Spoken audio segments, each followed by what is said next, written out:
Hannah Madden. I'm a lecturer in the School of Social Sciences. I'm part of the organising committee of these Distinguished Lecturer series.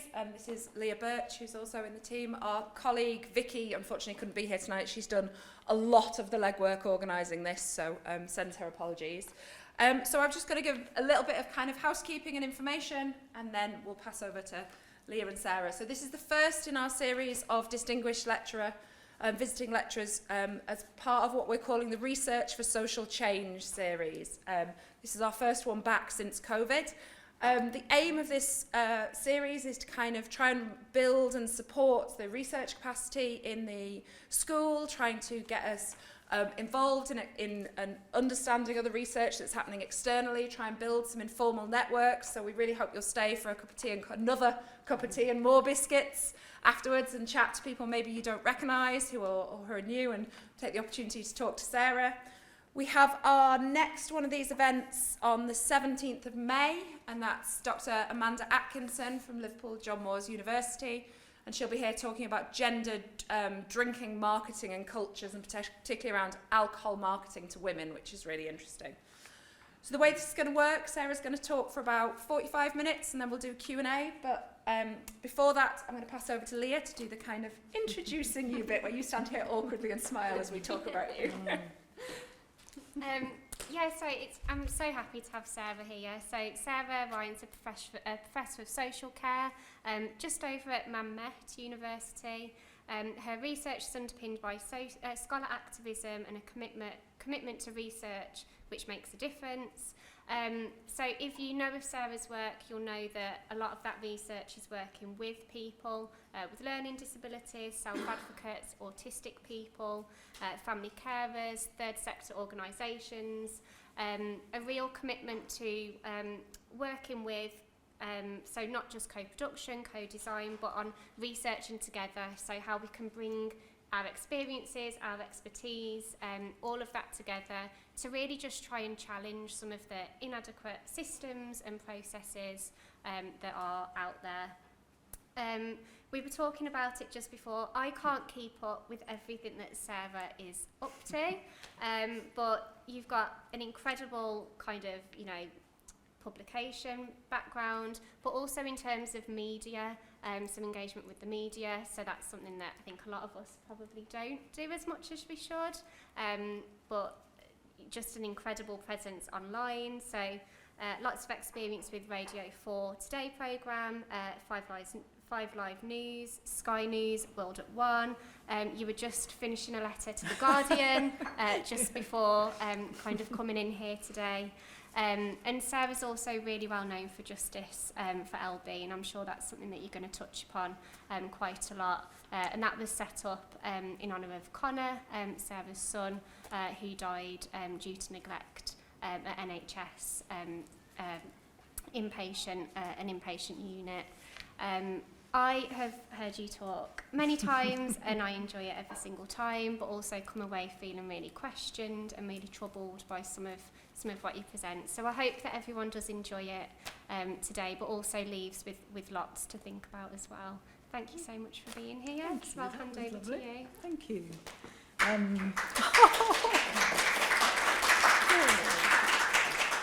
Thank you. It's nice to get a clap before I start.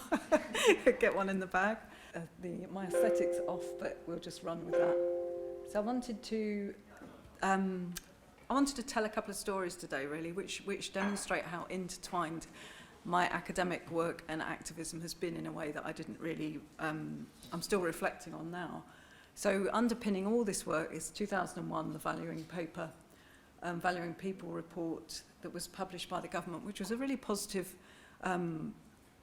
set of points it was making, that people with learning disabilities should be leading independent lives with autonomy, control, thriving basically. And this was coincided with my son Connor being diagnosed with a learning disability and autism, and was really positive about the future.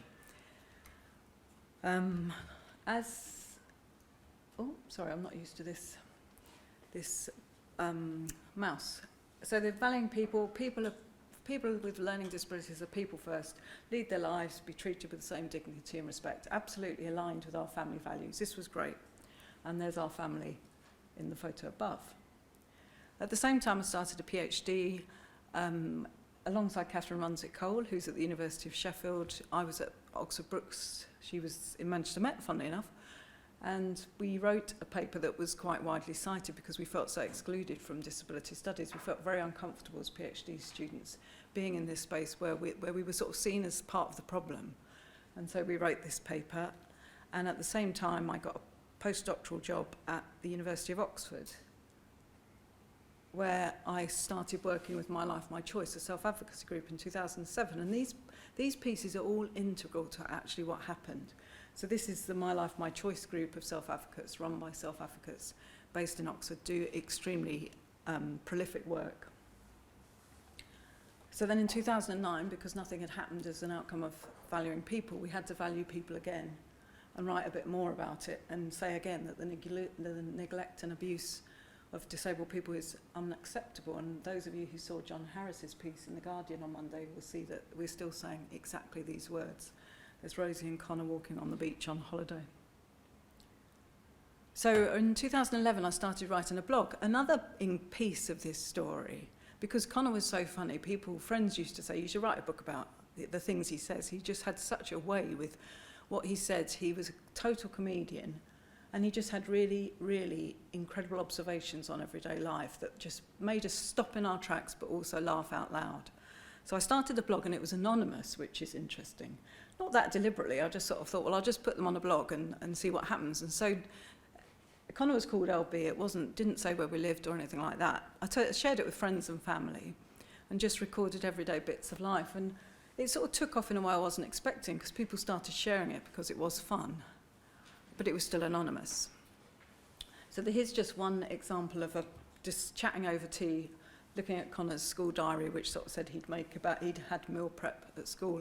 And I asked him how it went, and he said he failed because he didn't have a kebab, he didn't have a skewer, which was hilarious. So he just ate pieces. And all these stories on the blog at this stage were all really funny, just little anecdotes like that. And there he is, leading his best life on the Welsh borders with one of our dogs, Bess. And ironically, holding a bottle of Buxton water, because we ended up living in Buxton. Moved there about a year ago. So in March 2013, the confidential inquiry into the premature deaths of people with learning disabilities was published. Shameful report showed that people were dying on average around 20 years before their non-disabled peers. A totally outrageous, scandalous report building on a report from 2010 that had sort of said similar, but on a smaller scale. So this was in March 2013, and in March 2013, Connor had just turned 18 and became very distressed, very unlike himself, and we had him admitted to a local assessment and treatment unit that was about 1.5 miles from our house, an NHS unit that we were told had about 24 staff, everything, dietitian, lifestyle coach, speech therapist, psychotherapist, psychiatrist, you name it, they were there, and 5 patients with Connor there. There was 4 already. So we took him to this bungalow, which was so unhospital-like, I couldn't believe it, and dropped him off, and then the nightmare totally started at that stage. July the 12th, which was 7 days after Connor drowned in the bath, because he wasn't being watched in the bath and he had an epileptic seizure, the government responded to the SIP holder inquiry, which had called for a national learning disability mortality review board. So they could just set up this board for, say, 5 years and scrutinise the deaths of people with learning disabilities. This is what the report recommended. And they've done this with maternity deaths back in the 1950s, had an exponential impact on improving maternal deaths.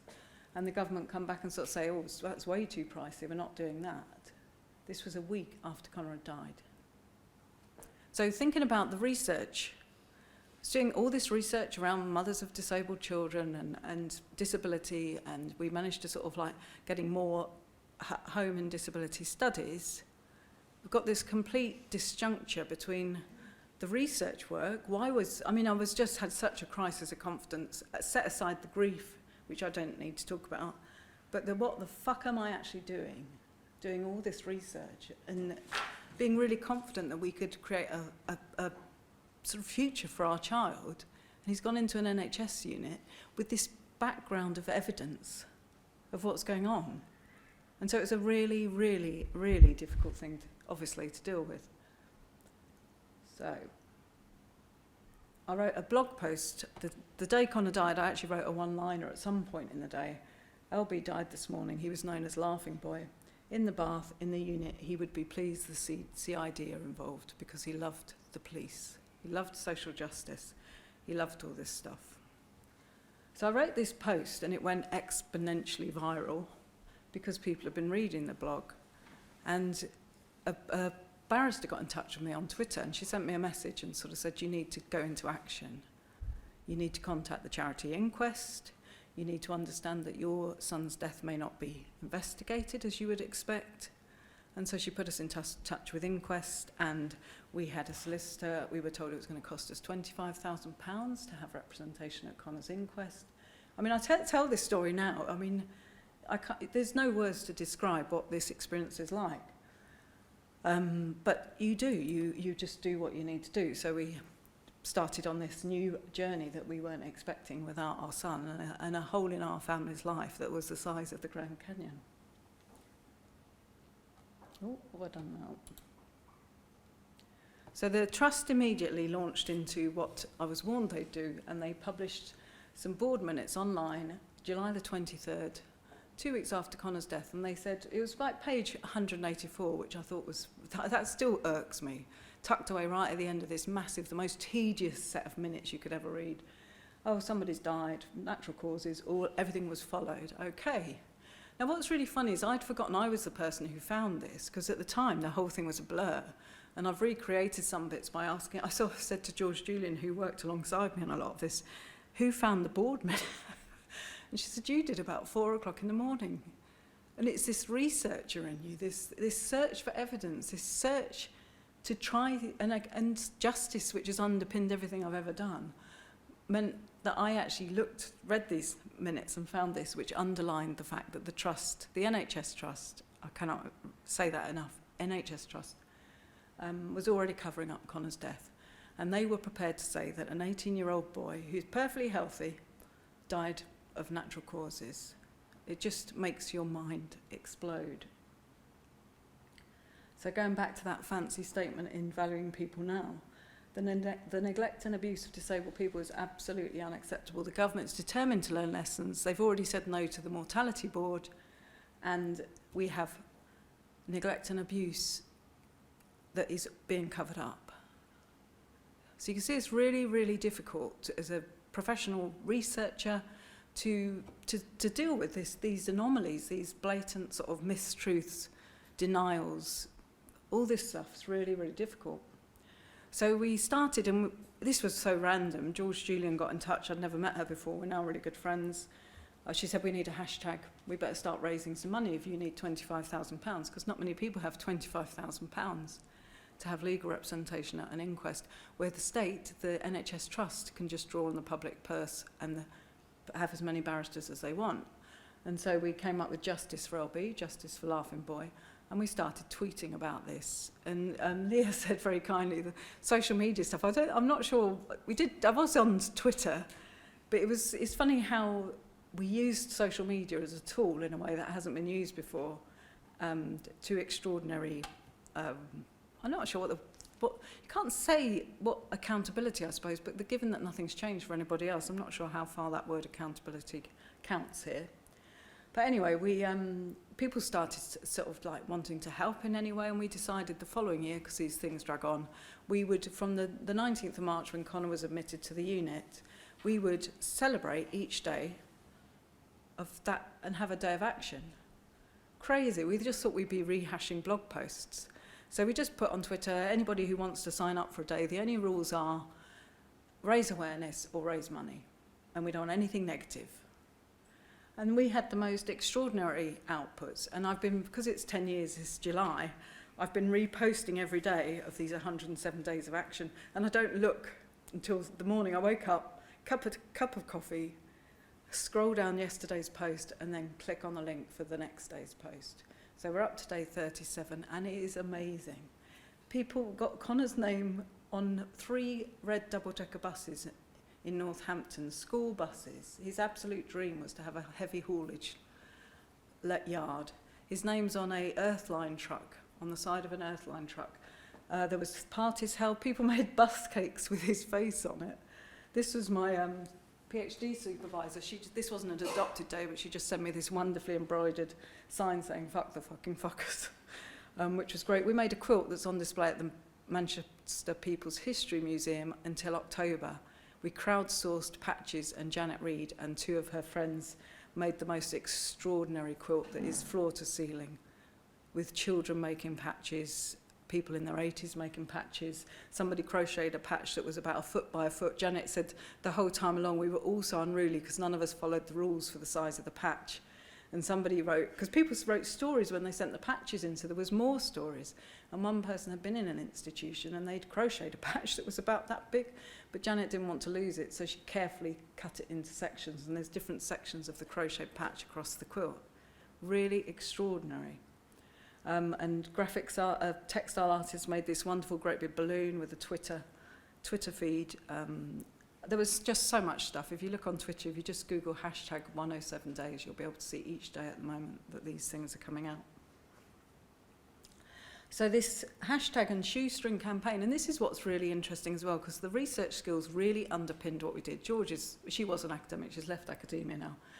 But we were able to we were able to absorb information, read reports, we were able to translate this stuff into accessible knowledge for other people so people could grasp it.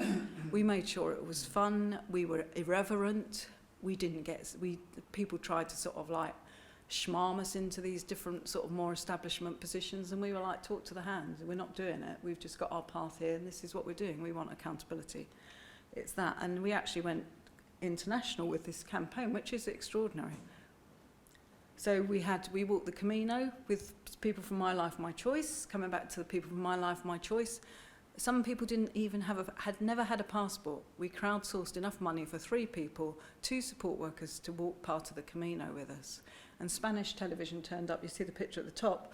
Spanish people they just couldn't understand. We had a cardboard bus that you could see there, made out of Tesco's boxes. And we would walk along this Camino trail, and people would say, "What are you doing?" Because we were such a funny bunch. And we'd tell them, and they just could not understand that a young man could just go in a hospital and drown in a bath. It was incomprehensible to them. So we ended up on Spanish television as well, on the Spanish news. Oh, sorry. There was an exhibition in Spain as well with various artwork from the campaign, and this is by an artist, Mario Ozeri. I hope I got his name right, sorry. Who does really fine gold embroidery over photos, and he'd only ever done photos from charity shops before this. And a friend who was a friend of his sort of mentioned Connor, and he said he would do a picture of Connor, which we've got at home now. And he's now doing other pictures of people he knows, which is another these tiny ripples, I suppose you could call them. It went to Iceland, which is funny because we're all off to Iceland next week, which I'll come back to. So there's a lecturer in Iceland talking about Justice Threlby to her students. And then this is the funniest story ever, that I met this person who's an academic, Anne Townsend, in Vancouver about 15 years ago. We really got on well, and she was still in Vancouver. And she said, "I'm going to take a photo of a bus every day for the 107 days, post it on social media." And then one afternoon, I think it was a Saturday afternoon, she said, "Oh, I just gave one of the postcards that we were selling to raise money to the bus driver, but he was happy to have his photo taken, but I left my camera on the bus." So I replied, "Oh, no, I hope you get it back," and mentioned when we met in Vancouver, which was such fond memories. And then this guy turns up, the Wookiee nutter. He's like, "I'm the bus driver. I've got your camera." And I said, I can remember, it still makes me laugh. I was like, "No way, I'll laugh my socks off if you're for real and believe that change can happen." And she got the camera back on the Monday and posted the photo. How is that possible? The whole thing. It doesn't make any sense, does it? It's just so magical. And then the flag, Dan Goodley and his family made a flag with a photo of Connor, took it to Glastonbury twice, massive flagpole. It got on the front on BBC News, on the front page of the Glastonbury coverage. And they took the flag off to Australia and New Zealand for academic meetings. And that's the guy in the suit is the New Zealand Disability Commissioner. So again, extraordinary coverage. Oh, and there's another one which I still can't believe either, was that Mark Sherry, another academic who was living in the States at the time, he wrote to the Society for the Study of Social Problems, which is a really very sort of well-regarded American sociological association, and put in a resolution about Connor's death that it was unacceptable, and B, that there would be a session held at their next year's annual conference in Chicago to talk about what happened to Connor. So a year later, we were in Chicago giving a paper about what happened to Connor. Totally extraordinary. But contrast that, all this spontaneous, organic doing stuff with the response of the state, who was there, and I'm not going to talk about this now, but who was there sort of creating smear stories and blaming me and just behaving totally outrageously throughout. So, but this was a real balm. I think this is why I can stand here now and talk about this, to be honest, is the response of the public and what was achieved is amazing. Alongside this, we had to go through the processes that come when somebody dies, an unexpected death like that. And these are just some photos from Connor's inquest, and that's our family. There's George there with the green cardigan on. There's my dad there in the chair, our solicitor, our children. Down there's My Life, My Choice. They turned up to the 2-week inquest. There was always people from My Life, My Choice in the audience. The public gallery was full. People were coming up to us. I've just come down from Yorkshire for the day. I couldn't not come.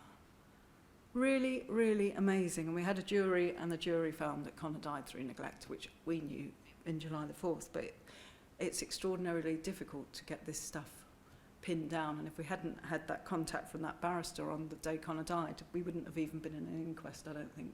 We would have had no knowledge whatsoever about what we should do. So another outcome of our campaign was I tweeted David Nicholson and Norman Lamb and sort of said, look, what's going on? What are you going to do about this? And David Nicholson was the chief executive of NHS England. And to be fair to him, just replied straight away, come and meet me. We'll have an hour's meeting on Monday. And so me and my partner, the night before we went, we sort of said, we can't just go and weep. We have to think of something practical. We can't just waste this hour, because it's really unhelpful and unhealthy that quite often these things are structured, that the family who have been bereaved is sort of almost encouraged to just, tell me all about it, and then you just get caught up in the absolute misery of it, and then it's a little pat on the back and off you go. So we came up with a set of things that we wanted from David Nicholson, which was accountability for Connor, obviously, accountability for all people, massive things we wanted as well, but we sort of said we wanted an investigation into the trust, into the way they deal with deaths, because how on earth could they put in those board minutes 2 weeks after Connor died, before there was even coroner's findings, how could they say he died of natural causes? What if we hadn't seen that? And so David Nicholson, to be fair to him, the meeting lasted about 20 minutes. He was going to retire about 3 days later. He said, I'll commission an investigation, that's fine. We were just like, we got on the bus home and sort of thought, he's going to retire in a couple of days. He's just fed us a line, hasn't he? But he did. He commissioned a review into 5 years of deaths in Southern Health's NHS Trust. And then this review went on for about 1.5 years, as these things do. And I was on a bus going back from Oxford to home, and George Julian was part of the review. She was our family representative on this review that was done by the Mazars, led by somebody called Mary Ann Bruce, who's another one of the angels in this story. And this is an international consultancy. So George emailed me and said that the findings of this review were terrible, basically, and they'd found that two people with learning disabilities deaths out of 327 were investigated across the 5 years. The investigations into older people's deaths was really low, and investigations into people with mental health. But this was 2 people who died unexpectedly, so they left 325 families there without any answers. They didn't even have an inquest, they had nothing. It totally breaks every law going. But this was sat on. The NHS England wouldn't publish it because it was too inflammatory. The trust went into a spiral. They commissioned somebody from another university to rip it apart. NHS England commissioned a review into the review, got the Bristol leader team to review it. And then in the end, quite a few people leaked it to Michael Buchanan at the BBC, who spent about a month saying, I want to publish it. And then the people who leaked it were sort of saying, please let NHS England publish it officially. And then we reached a point where they obviously weren't going to. And Michael Buchanan published it on December the 10th, and Jeremy Hunt was called to the House of Commons to answer an urgent question. It was front page of the news. Massive, massive story, and absolutely nothing happened because Jeremy Hunt just lost the learning disability focus. The whole thing was just a sham. So that was one of those moments that went to nothing, but it's still really important. Then we had the Health and Safety Executive criminal prosecution that Norman Lamb generated. He wrote to them and said, why aren't you investigating this? They said they would, they didn't do anything, and he called us all up to a meeting, and he literally leant across the table and grabbed the person by the throat. Investigate this. And the investigation then got really good, and the trust was fined £2 million for Connor's death and the death of another patient who had died 2 years earlier, and if they'd fulfilled the safety steps they were supposed to put into place 2 years earlier, Connor would never have died.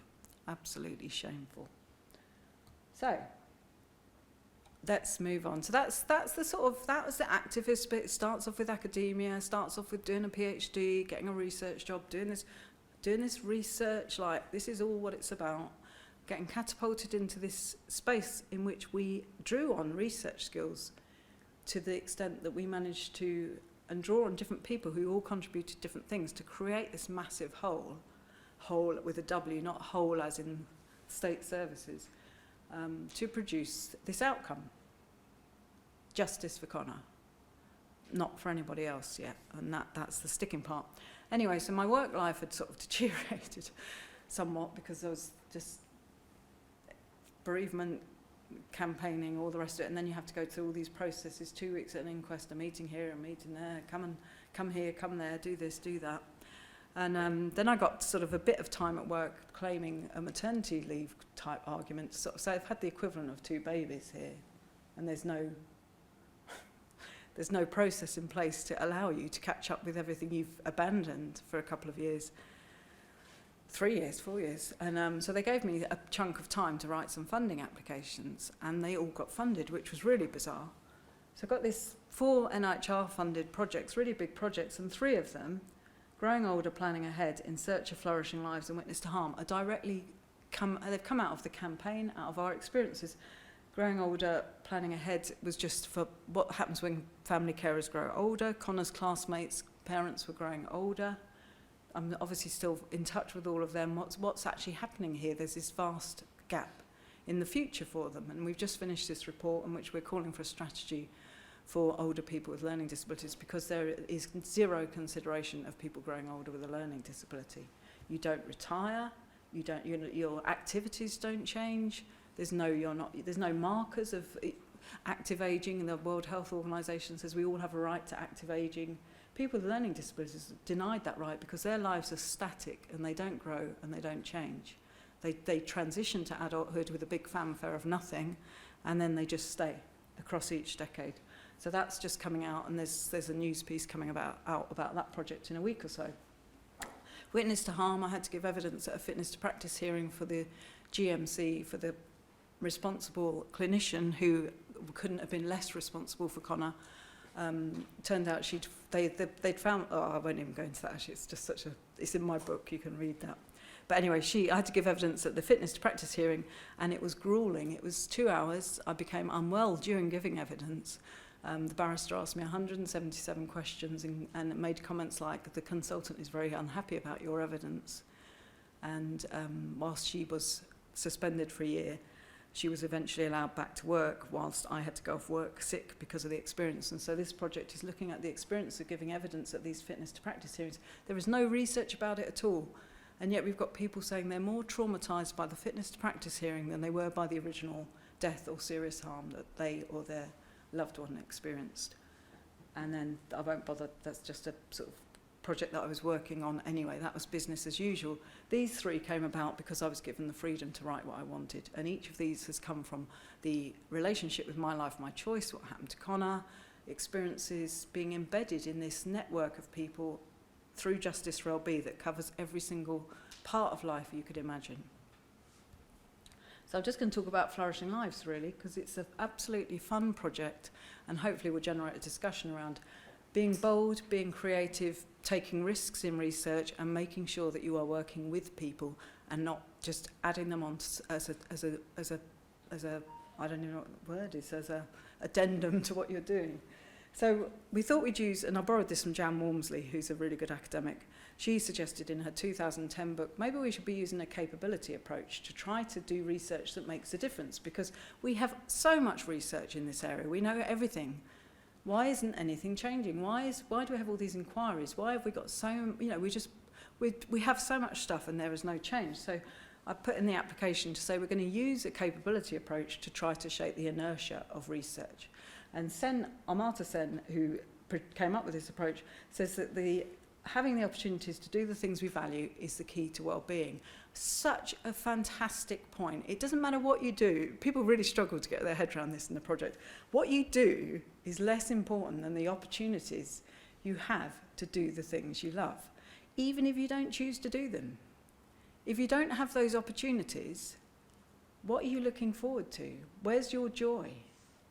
So it's a really interesting, the most simplest idea, but he called it a capability approach, which was quite problematic for our research because that's not a very accessible term.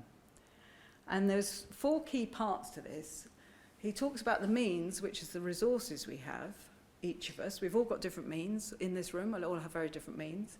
He talks about conversion factors, again, very different for all of us. The personal, social, environmental factors that affect our ability to transform our means, our resources, into functionings. And this is where it gets really like the language, functionings. What is a functioning? It's like heart sync stuff. So functionings, what we do. So the functionings are what we do, and the capabilities are the opportunities. So this is where we started with this project.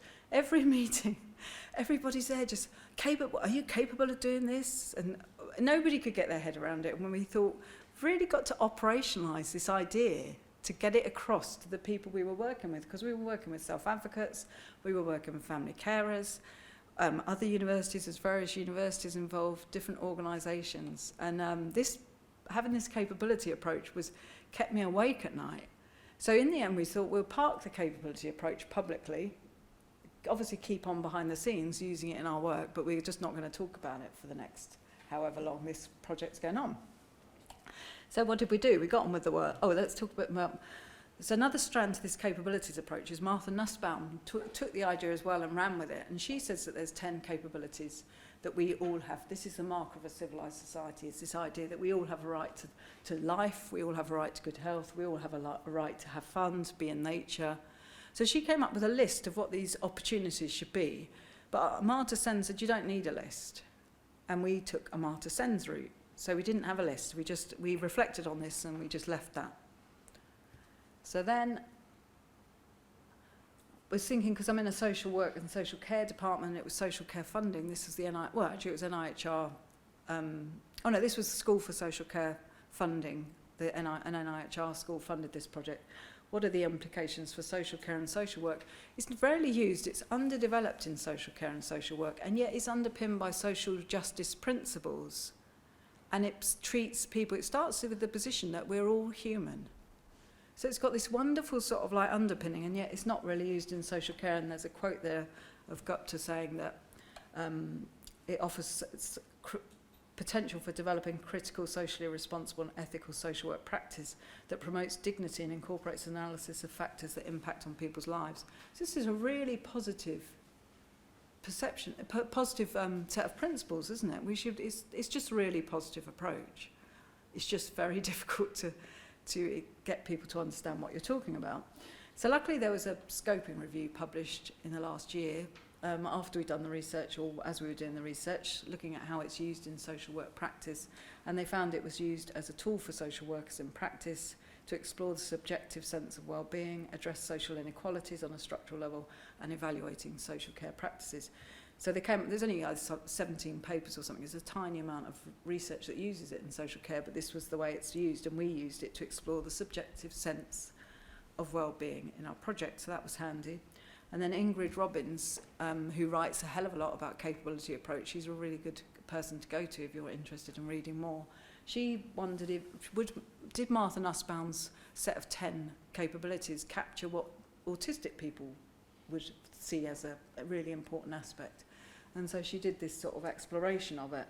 And she found that whilst there were some things you could add to that list, like being aware of the sensitivity to lights or sounds, this sort of thing, she felt that Martha Nussbaum's capabilities did capture really the autistic experience as well, which was great. But she does, in this paper, she has this really chewy argument about the extent to which parents will curb their children's opportunities for the future. So would you be stopping autistic children's stimming, which they absolutely love, remove that opportunity from them, that freedom, in order to have a better life in adulthood? Very tricky question there. She asks, is this ill-informed, well-intentioned, ill-informed, or ignorant, basically? How far can you argue that you curb children's joy in life in order to give them a better chance in adulthood? Very interesting discussion. Anyway, this is all just chewy stuff from behind the scenes.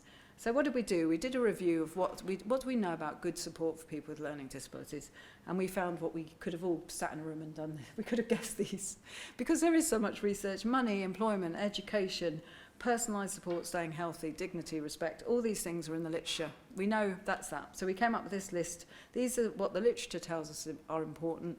And then we ran a set of focus groups and interviews with 78 people in total, 37 people with a learning disability and 14 family carers.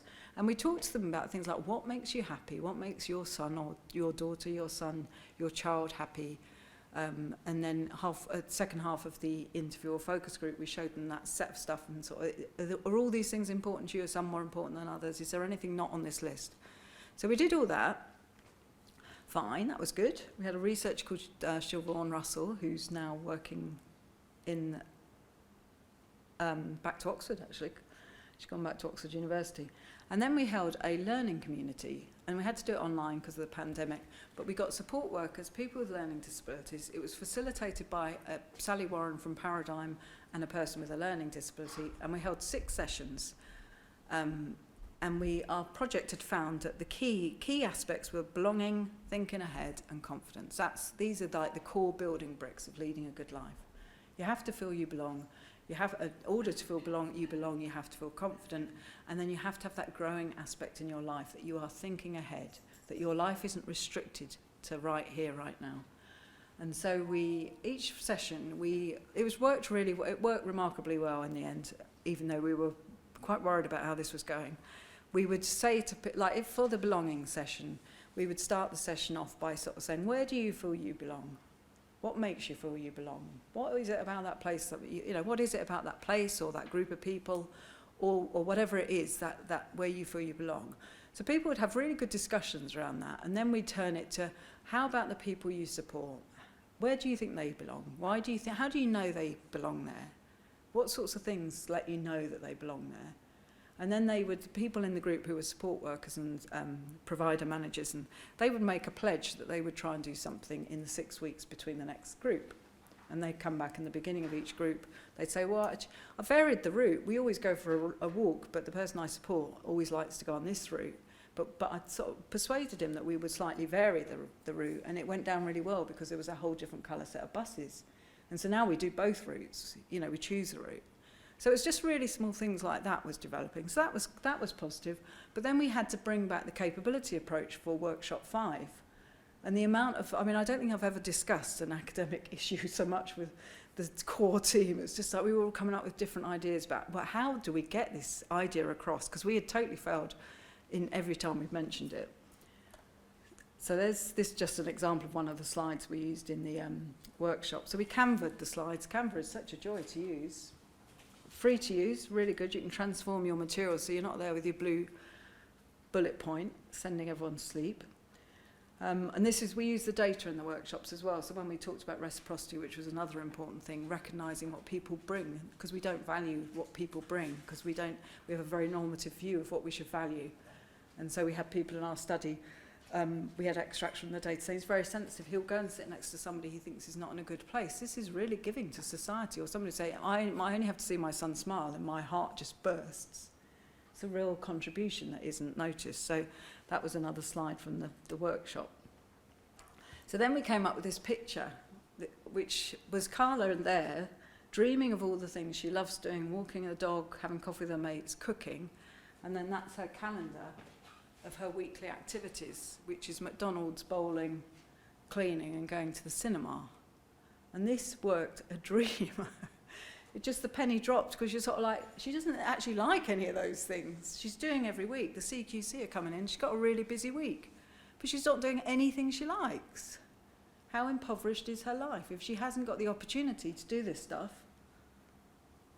She's doing all this stuff down there. So that seemed to release a whole set of light bulb moments, we called them, in that session. And we ran each session 3 times, the same session. And in each of those 3 sessions on this capability approach, it was literally like people were just saying, ding! I've just had a really sort of funny thought. And I'm hoping I can play you this clip. Thank you. So this is a support worker in the learning community. Whoop. She talks quite fast. If I'm having a particularly stressful day, or I've got a really big piece of work coming in that's quite stressful, or if I've got a lot to think about when I'm driving home and I don't want to, I put the music on, and then after about 3 or 4 minutes find myself humming and singing along to it, so it must take my mind off it subconsciously, and I always feel a bit better, I suppose. Sandra just tells us in the meeting, I listened to 10 minutes of Britney Spears and it just sets me up for the day. But then she went on to say this, which was a really core part of our findings. Yeah, no, because I've just taken over a new service, so I think I'm going to be looking at the accessibility calendar. So in regards to, we spoke about sort of timetables and activities, and from a CQC point of view, obviously we've got to document that people do certain things. But it's how to make it accessible to the people we support, and how to capture that, 10 minutes in the morning singing to Britney Spears, because that's really important to me. So how would I capture that? How would I capture, there's a gentleman we like who likes to sit outside with the wind. So how do I capture that and make sure that that's built in, but given the importance and praise that it's worth? It is worth 10 minutes out there is worth just as much as going to see Britney Spears to me. Yeah. So it's how that is highlighted and the importance. And CQC and external entities coming in and going, oh, he's just sitting outside, not doing very much. And it's how we show and demonstrate those little importances to us all. As soon as she said that, it was that last line. How can we show that these little importances to us all, not just the people with learning disabilities, how do we capture that, and how do we all recognise that these are important, and they're not just important to the people we support, they're important to us. So this was such an enormous shift for the whole project, because everybody's there in the meeting saying, well, I love doing this, I love doing that. Everything people love doing was really easy. I love watching Coronation Street. I love getting my favourite mug in the morning, sitting down on a chair on my own and just having 10 minutes to myself. Somebody said, I love singing in my living room. I just love belting out a tune badly. All these things. Nobody said I love going to the Maldives or I love, I don't know, climbing Mount Everest or something. Everybody's real core, the things they love, the things they cherish. I just love being with my kids. I just love it on a Saturday when we're all on the settee watching telly. I love that. I love that moment. So this was really sort of like was a really good moment in the project, because of course we had all this data from the earlier stages, which this was being said, but not in this way. This whole process of using this approach had generated this very, very simple idea. How do you know what people love doing? How can they tell you if they can't speak? How do you know? And one of the family carers on our group, she said her son purred when he was in his happiest part. If he was having a piece of cake in the cafe, he would literally purr and growl, and she knew that was so important to him. And so it's how do you know? And then once you know, how do you make sure that people have these opportunities, given they are so easy? So then the last part of the project, we said we were going to create a resource and take it on tour. Again, in the project, I'd left that really sort of, we don't know what this is going to look like, and we don't know what the tour is going to look like, but we came up with, we had funding to create a resource that was funded 3 years before by an organisation that weren't able to create that resource because they didn't have the skill set once we got to that stage in the research. Very interesting moment, great chunk of funding. Had to have some difficult conversations, and we commissioned an artist who'd just finished art college. And we gave her the data, and she literally drew pictures of our data. And there'll just be a couple of examples here. And then we created a 1-hour online tour that's run by 2 people with learning disabilities and 2 family carers. I sit in the background and our project manager moves the slides on, and they spend the hour with. We've been to the CQC, Bradford City Council, Dimension's a big provider. Oh no, we've been to NHS England, we're going to the CQC on Friday, we've got Doncaster Council tomorrow. And the feedback is extraordinary, because all they're doing is saying to the group, what's your 10 minutes Brittany? And getting this idea going, and the feedback has been remarkable. So that's going on at the moment. I'll send this link to this film after, because we also made a film. The people who took part in the contributors who weren't participants enjoyed the project so much, and we have funding still that they made. We had a celebration event in Manchester Met with mocktails, all sorts of stuff going on, and we've got a 5 or 6 minute film where all the people who took part are interviewed about taking part. It's the most heart-wrenchingly joyful thing you could see. One of the dads says, nobody's ever spoken to us about disability before. Nobody's ever talked to us about it. So that's really extraordinary, but I'll share that link after. I just thought I'd give you 2 examples of the slides. So the slideshow works that whoever's slide it is has got their name, because we were doing all this ridiculous trying to nudge people to whoever's supposed to speak. So I just thought, we just put your name in the corner. If your name's there, that's your slide. And then here's just one example of this is from the data. Jane's brother Josh, he loved delivering leaflets because he loved the walking, but then the actual process of delivering the leaflets meant he was out and about in the community getting more confident, and he had that sense of belonging. So this was an example, and that's what Grace drew from that data. We just said, didn't give her any brief, just said, here's the data. Pick out what you want to draw, because there was obviously loads of data, and so she's picked out pictures that she obviously really enjoyed drawing, which is reflected in the slides. And then we've also got, we've got audits. Well, not audits, we're calling them quizzes, where we've taken from the data things like, what's your favourite food? When did you last eat it? Who did you eat it with? Whose decision was it? Just to sort of nudge people into thinking about, are you doing the stuff that you really like doing? And so there's going to be all these resources on a website. Instead of doing a guide, a toolkit, which we said we'd do, we're going to have a pick-a-mix stuff with the film, the presentations, all these drawings, and people can take them and customise them themselves into their training materials or whatever they want to use. And so we're going to, so that's what we're producing, and we're involving all these different people. And the key to the whole project, which we hadn't realised at the start, even though it's so obvious in what Sen writes, is this idea about opportunities and freedoms relates to all of us, which then makes it much easier to not get caught up in personalisation, all these sort of jargony words that person-centred planning, activity blocks, all that sort of stuff just goes. And hopefully people will start, just changes people's minds a bit, really. So, final thoughts. These are a bit random, these are a bit gabbled actually. I think in terms of research development, becoming a researcher, hanging out with people has got to be the key thing. Your research is so much more robust if you just spend time with the people that you are researching. And then you can develop the research priorities in discussion with them. We don't need any more reviews, reports or inquiries. We don't need to, this immediate thing, let's have an inquiry or let's do a review. We need to sort of be really careful that what we're doing in research terms is actually something that's useful and is not just career development, because it's just wrong to just keep adding to this weight of knowledge, and not knowledge because it's not knowledge because we know it, adding to this weight of what there is. I think we all have a duty to do what we can to change things, no matter what our contributions can be, and I think that Justice for LB showed people did the tiniest things, that people did massive things, people did what they could, and that was extraordinary, and I think that's a real lesson for life there.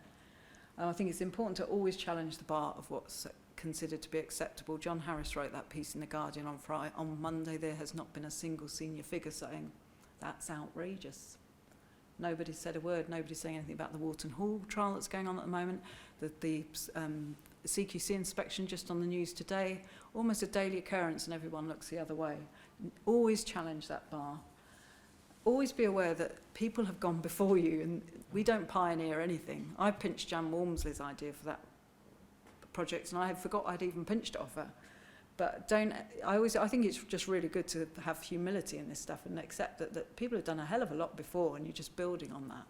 And at the same time, that freedom of sharing, sharing what you're finding, or sharing just be, it's a collective endeavour really.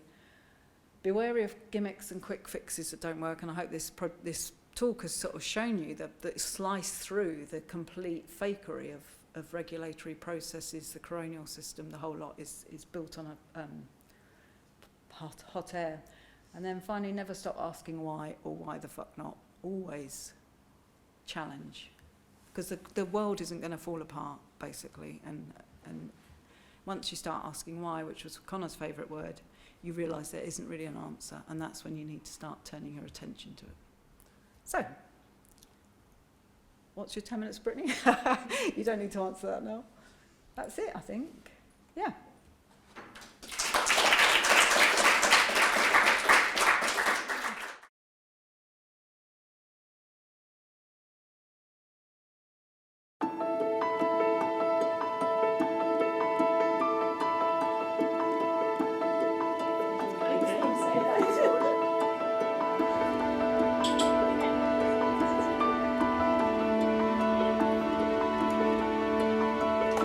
Thank you very much, everybody, for coming today. Really appreciate you all.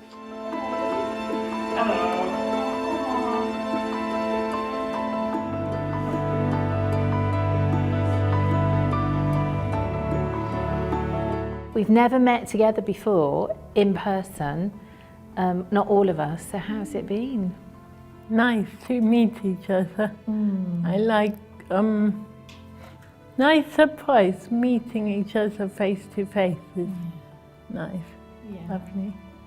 It is funny that, yeah, I'd forgotten that we haven't met face to face because Yeah. we've seen each other quite a bit on Zoom and things, haven't we? So yeah, but it's so lovely to hear people being so passionate about what they're doing and you know, and their role in the project. It's brilliant, and it's such an important issue that you know it feels great. Yeah. Good.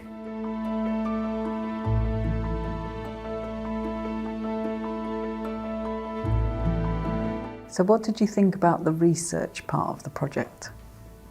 It was interesting. Which bits do you think were interesting? All of the games. More games at the beginning, didn't we? Which I think worked to make us feel like we were a team. Yeah. And to get on. And then we had slightly less games, didn't we? And we started to do more of the research work. How about you, Alan? I thoroughly enjoyed it because I was meeting with people I hadn't met before, but we all had a common interest, although we were all coming from different places.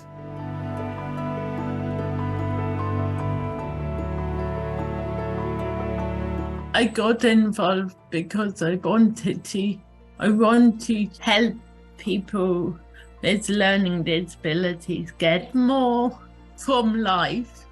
I've never heard about any research that kind of directly involves people like the support workers who've given so much of their time. It's good that a lot of people are trying to improve things for people like me.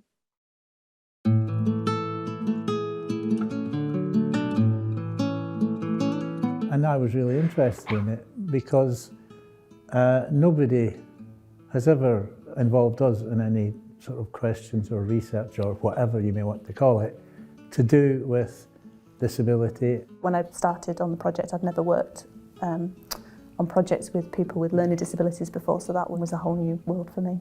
We thought we would use this approach, called a capability approach, to see if using this approach in the study would make a difference. We've got a woman here on this slide and she's thinking about all the things she likes doing, which is going for a walk with a dog, having a coffee with friends and cooking for people. So they're the things that she really loves doing. And then on the other side of the picture, you've got Monday, Tuesday, Wednesday, Thursday, Friday, Saturday, Sunday. And this is her diary of what she actually does. She lives in independent supported living and her activities are arranged for her based on her care plan.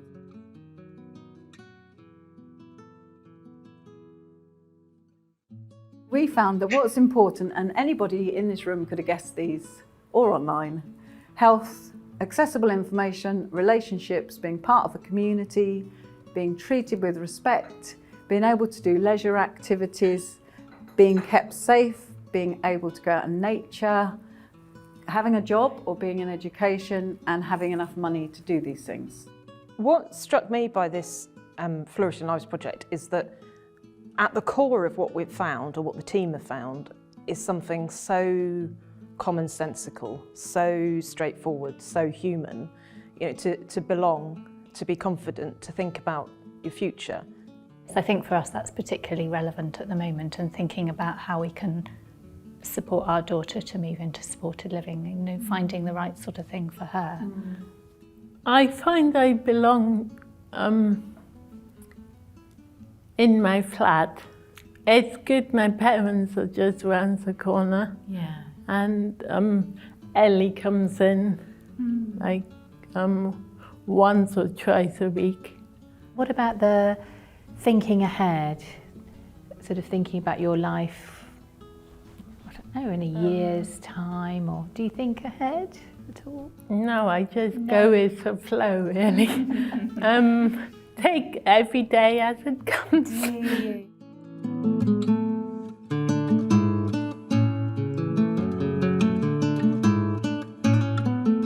How can we potentially get over the issue of research just happening in its own little place and lying on a website or sitting on a shelf or sitting in a journal?